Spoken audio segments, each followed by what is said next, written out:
Ce matin, vous faites le point sur la sélection du prix de l'humour politique. Oui, c'est un peu mon ballon d'or à moi. Nous sommes à la moitié de l'année 2022 et le jury a publié une première salve de phrases sélectionnées. On a déjà quelques candidats très sérieux à ce titre qui, je le rappelle, récompense les phrases les plus drôles des politiques, que ce soit volontairement ou pas.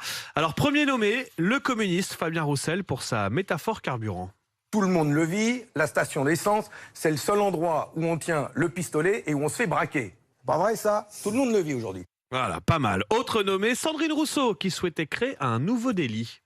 Je voudrais qu'il y ait même une possibilité de délit de non-partage des tâches domestiques. Tant qu'on ne donne pas les moyens aux femmes de véritablement obtenir l'égalité sur le partage, eh bien on n'y arrivera pas.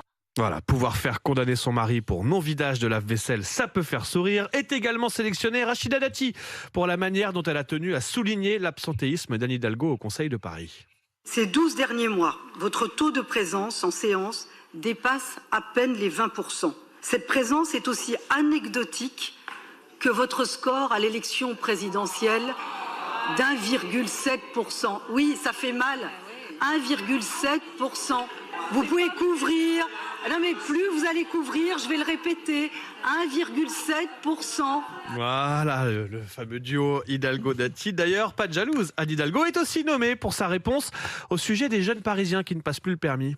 Les jeunes Parisiens, quand ils voient la circulation dans Paris aujourd'hui, et vous y êtes pour quelque chose, peut-être que c'est pour ça qu'ils n'ont pas envie de passer le permis de conduire. C'est vrai, ça roule beaucoup mieux et surtout, ils se disent qu'à vélo, c'est beaucoup mieux encore. Ça roule mieux à Paris, très belle phrase d'humour politique. On passe ensuite à un habitué de la sélection, Jean Lassalle, et sa réponse à ce micro.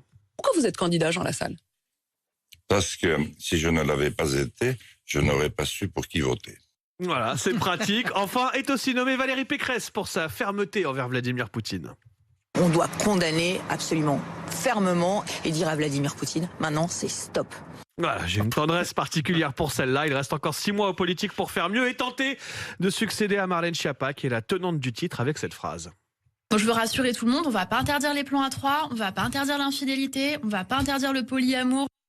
Voilà, ça c'était le titre pour l'année 2021. On espère encore mieux pour 2022. Et Charles, vous votez pour laquelle, vous, de toutes ces phrases en lice cette année? J'ai une tendresse pour Valérie Pécresse quand même. Mais c'était pas de l'humour? Bah non, mais c'est volontaire ou pas. Après, c'est au jury de juger. Est-ce qu'il a fait le plus rire?